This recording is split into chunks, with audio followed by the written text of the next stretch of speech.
Ali Hassan al-Majid, who was Saddam Hussein's cousin and one of the most notorious members of the former regime, was sentenced to death for the fourth time last week for crimes he had committed against Iraq's Kurdish minority for the gassing of Kurds, mainly in the town of Halabja, where about 5,000 Kurdish women, men, and children were killed in 1988. This was a campaign carried out by the Saddam regime against the Kurds, and Ali gained notoriety from this campaign.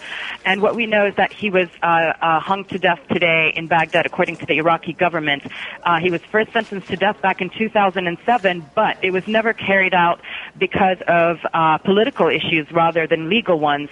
And today, finally, the Iraqi government says that he had received the sentence and that his body will be handed over soon to family members. Aisha? And Jumana, we're just showing our viewers images from that 1988 attack so they can see the devastation that played out in that area. I'm just wondering how this execution, how is that going to be received there in Iraq by the Sunnis, by Saddam Hussein's outlawed Ba'ath Party?